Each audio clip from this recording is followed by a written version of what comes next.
Hi అండి. ఇవాళ కందకూర చూపిస్తున్నారండి. ఇగో చూడండి కందకూర సింపుల్గా చేసుకోవచ్చు. ముందు కూడా చూపించాను నేను కందకూర. రండి చూపిస్తాను. చాలా బాగుంటుంది రొట్టెల్లోకి, అన్నంలోకి. తొందరగా అయిపోతుంది కంద. వేగిన ఉడుకుతుంది.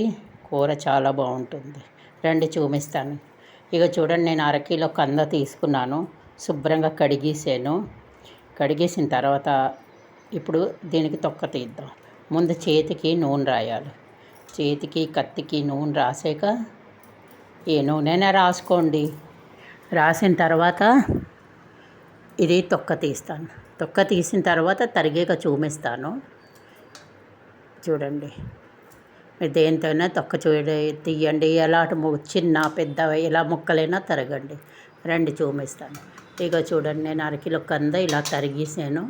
శుభ్రంగా 2-3 సార్లు నీళ్ళలో కడిగేసాను. ఇప్పుడు కొంచెం నీళ్ళు వేసి కంద ఇందులో వేసేద్దాం. నేను కొంచెం పెద్ద సైజు తరిగాను. మీకు ఎలా కావస్తే అలా తరగండి. చాలా బాగుంటుందండి కూర. కంద చూపిస్తాను రండి. ఇక కంద కొంచెం నీళ్ళల్లో వేసాను కదా. ఇప్పుడు ఇందులోకి కొంచెం ఉప్పు వేద్దాం. కందలో కొంచెమే ఉప్పు కూరలో కూడా పడుతుంది కదా, అందుకు కొంచెం ఈ నీరు తీసేస్తాము. అయినాను కొంచెం ఉప్పు, కొంచెం పసుపు. ఇందులో కొంచెం చింతపండు నానబెట్టాను. చింతపండు వేసి ఉడికిస్తాను. ఇగో చూడండి, కొంచెం చింతపండు. ఇప్పుడు కంద ఒకే ఒక సీటీ కొట్టి ఉడికించాలి. మీరు విడిగా ఉడికించినా పర్వాలేదు, తొందరగా ఉడుకుతుంది. నేను ఒక్క విజిల్ కొట్టించి తీసేస్తాను. ఉడికాక చూపిస్తాను. ఈలోపు మసాలా తయారు చేద్దాం. ఇక చూడండి, ఇందులోకి చిన్న అల్లం ముక్క, కొన్ని పచ్చిమిర్చి, కారం బట్టి పచ్చిమిర్చి. నేను కొంచెం 8-9 పచ్చిమిర్చి తీసుకున్నాను. ఒక 3 ఉల్లిపాయలు ఇందులో వేసాను తరిగి ముద్దకి. 3 వేగడానికి ఉంచాను. ఒక 3 ఉల్లిపాయలు ఇందులో వేసి తరిగేసి ఇప్పుడు ముద్ద నూరుతాను. రండి చూపిస్తాను. ముద్ద నూరాక చూపిస్తాను. ఇగో ముద్ద అయితే నూరేసాను. ఇప్పుడు మూకుడు పెడదాం మసాలా వేయించడానికి. కుక్కర్ అయితే అవుతున్నది. మూకుడు పెట్టాను. ఇందులో సరిపడా నూనె వేద్దాం. ఇలా కొంచెం నూనె పడుతుంది ఎక్కువగానే. చాలా అంటే చాలా బాగుంటుంది కంద కూర. ముందు కూడా నేను ఒకటి చూపించాను మసాలా కూర. అదో రకం, ఇదో రకం. ఇప్పుడు ఇందులోకి జీలకర్ర వేద్దాం. కొంచెం జీలకర్ర చిట్పెట్లు ఆడాలి, బాగా వేగాలి. చూపిస్తాను రండి. ఇక జీలకర్ర వేసాను కదా. ఇప్పుడు ఇది కుక్కర్ అవుతున్నది. ఇటు జీలకర్ర పట్టు ఆడుతుంది. ఇప్పుడు చూడండి, ఒక బగారాకు, ఒక పెద్ద లవంగం, ఇది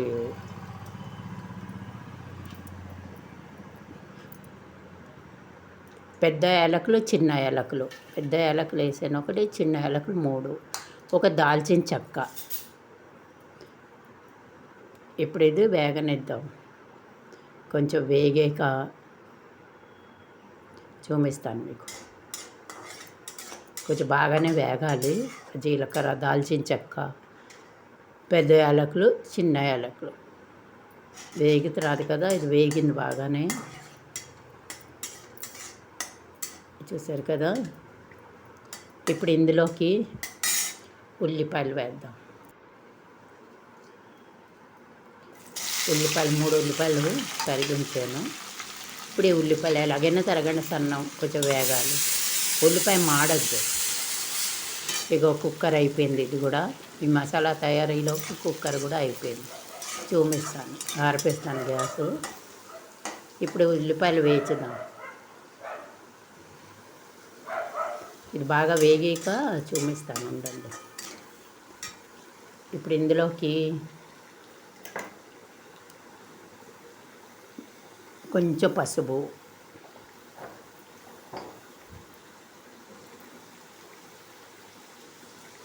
సరిపడా ఉప్పు, ఎందుకంటే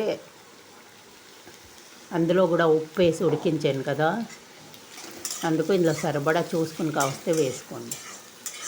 ఉప్పు వేసి ఇది బాగా వేచుదాం. ఇగో ఇది ఉడికిపోయింది కదా, జల్లెళ్ళు తీసేసాను నేను. ఇగో ముద్ద నూరేసాను, కొంచెం పెరుగు పక్కన ఉంచాను. ఇగో ఈ ఇలాగా మెత్తగా ఉడికిపోయి ఒకే విజిల్లో ఉడికిపోతాయి. ఇప్పుడు ఇది ఉల్లిపాయ బాగా వేగుతుంది, మాడకుండా వేచాలి, చేదు వచ్చేస్తుంది. అల్లం పేస్టు ఇప్పుడు ఇందులో వేచాం కదా, ఉల్లిపాయ, అల్లం, పచ్చిమిర్చి రుబ్బాను కదా, ఇప్పుడు ఇది ఇందులో వేసి బాగా వేచుదాం. ముద్ద పచ్చి లేకుండా వేగాలి. ఎక్కువ వేగితే అల్లం కూడా చేదు వస్తుంది, అందుకు చూసుకుని వేయచ్చండి, వాసన వస్తుంది మంచిది. ఇక చూడండి, మీకు ఒక విషయం మర్చిపోయాను, ఇందులో గరం మసాలా వేసాను, నేను చూపించలేదు, వీడియో మర్చిపోయాను. ఒక 3 టమాటాలు వేసాను. నేను వేచేటప్పుడే గరం మసాలా, ఈ వేచినప్పుడే గరం మసాలా కూడా వేసాను. కారం వేసే ముందు గరం మసాలా వేసాను, కొంచెం వీడియోలో చూపించలేనట్టుకుంది, అందుకు ఇది వేగినప్పుడు ఇందులోనే గరం మసాలా వేయాలి. నేను గరం మసాలా వేసేసి ఇగో కారం వేస్తున్నాను, అది వీడియో రాలేనట్టుకుంది, తర్వాత జ్ఞాపకం వచ్చింది. ఇగో ఇప్పుడు ఈ కారం వేసి, గరం మసాలా వేసి కారం వేసి ఇది బాగా వేచుతాను.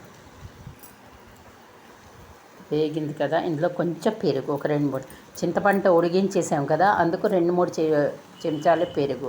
పక్కన నీళ్ళు మరుగుతున్నాయి, వేడి నీళ్ళు వేయాలి. నీళ్ళు మరగపెడుతున్నాను.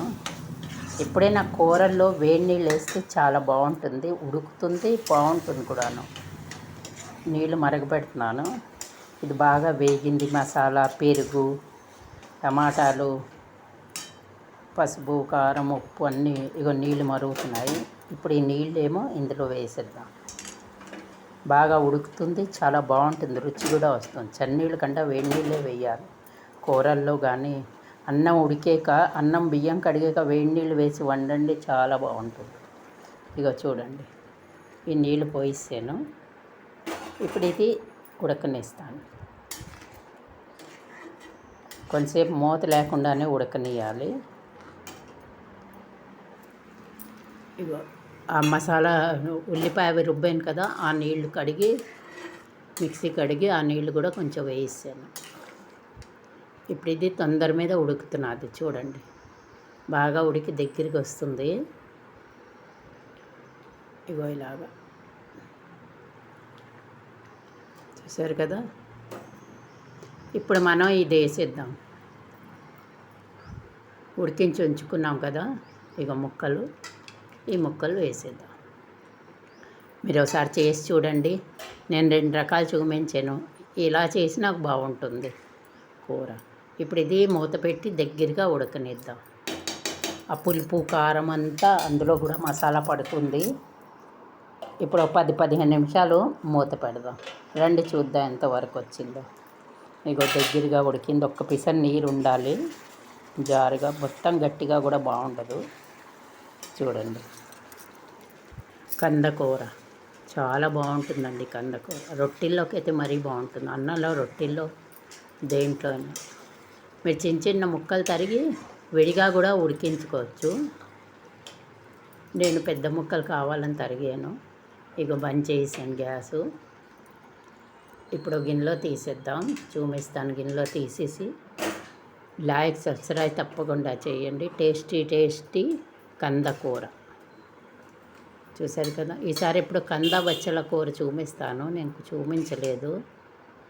ఈ కూర అంతా ఇవి తీసాక చూపిస్తాను, రండి.